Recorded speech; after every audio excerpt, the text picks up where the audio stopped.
All right, welcome back to part 3 for the half 55 gallon barrel wood stove. Today we've just been doing a little bit of sanding. As you can see, we got a lot of cleanup to do to get that paint off. I don't know if we have to take it all off or not, but I choose to. I like to, just in case once I paint it, that the new paint over the old paint doesn't peel off. So I try to get her cleaned right up. All right, we're going to get back to work and do some more sanding, and we'll check in with you later. So here's all I use is just a regular old DeWalt sander. Works pretty good for me. And I'm using 120 grit sandpaper. You can see that or not. And that seems to work also on these barrels. It doesn't seem to scratch them up too much. Just kind of scruffs them up, and once you paint over them, it's nice and smooth. Alright, let's go to work.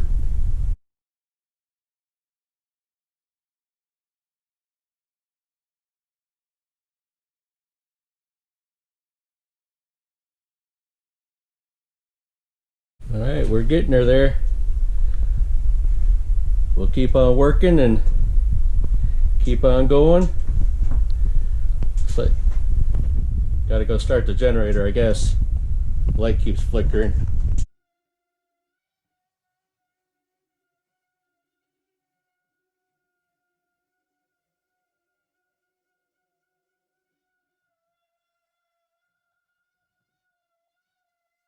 Alright, there we go.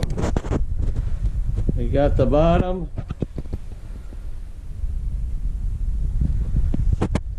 Got the sides, still have the top to do. Cleaned up pretty nice. There you go. Let's get back to work. So what I use for the tops, because this white is a whole different story than the black for some reason, I don't know why. It takes sandpaper a long time to get through that. So I use this wire brush on the grinding wheel. And the thing about these is, ow, see? Make sure that you wear eye pro with that, because these little things will fly off of there while you're grinding. Alright, so we're going to get to work.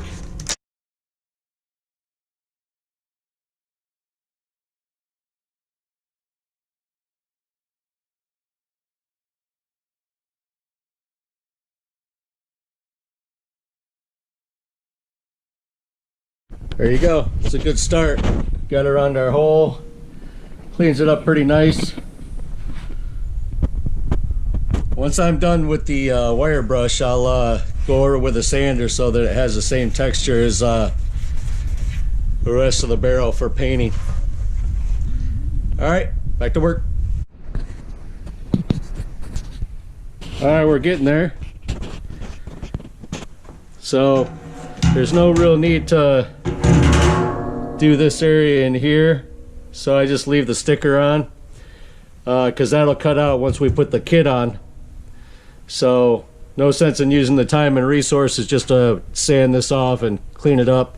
It's just going to get cut out anyways for where we load the wood. Alright, we're almost finished. Alright, looks like we're ready to start painting. Like I said, I leave the sticker there. It cuts out anyways.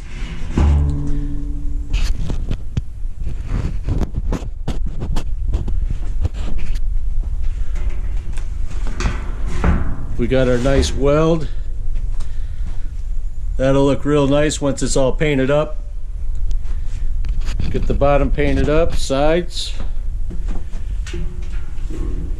And there you have it.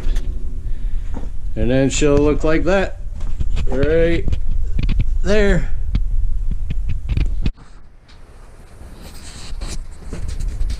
Alright, we got the barrel, the half barrel ready to paint. I wanted to share with you the different types of paint that I use. So this one right here is my favorite. It's a 200 Fahrenheit high heat paint. It's the flat black. You probably can't see it on video, but compared to this lid that shines a little bit, this is the flat black. and I like that a lot better. I like the way the barrels look. And this is a 1200 degree high heat paint. I like the company, but this is a little bit more shinier, glossy finish. Like I said, I like the flat black as opposed to the shinier finish. And this I came across in the store, so I just picked it up. It resists up to 2000 degree Fahrenheit heat, and it's a gray. I've seen a whole bunch more colors like red and orange and all kinds of different colors, but up here in Alaska I can't get anything delivered, and I can only use what they have in the stores, and all I've ever seen is mostly just the black. I hadn't seen the gray before, so that's why I grabbed it. But on the internet they sell a lot of different colors in the high heat paint, but like I said, they won't deliver to Alaska, so I can't get them. Alright, I'm gonna get the barrel cleaned up and get it ready to spray paint. So I spray painted the top, and what I'll do is I'll let that dry, because using spray paint it always tends to drip, so I'll wait to do the sides when I can flip it over on its top, and I'll just spray as much as I can on the top half and let that dry a little bit. They only take about 10 minutes to dry, but it might take a little bit longer, but to get a better looking product. So that's why, you know, I just spray the top surface instead of it leaning on its side or something, because I don't want to get those drips in the paint. Alright, thanks. Alright, we spray painted the top, we let it dry. See how it's almost like that grayish black, flat black paint? I like the way it turns out. Alright, we're going to start spray painting the sides and get those done.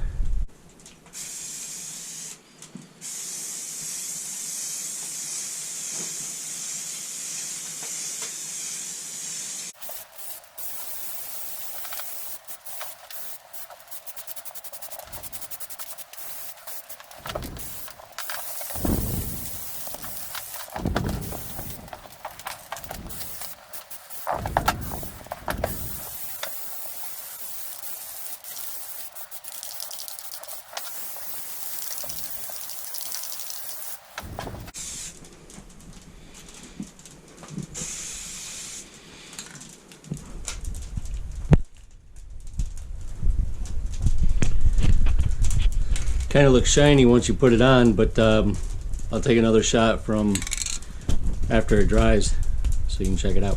Alright, see you in a bit. Just a quick shot of how quick it dries. It's only been about 15 minutes or so, but you see it's still got some wet there, how it's shiny. And it turns into that nice gray blackish, flat black, I guess. I don't know, I like it. Alright, I haven't painted the other side, so I'm still waiting for this to dry, and then I'll roll it over on the cardboard and finish up the other side. Alright, there you have it. Alright, so we're finished up painting. Just to let you see what it looks like. Again, I'll say it again, I like that flat black. It looks real nice. So I don't have a kit for it, so I'm not going to be able to show you how to put the kit on it. But here's what it looks like when it's finished. Here's the kit.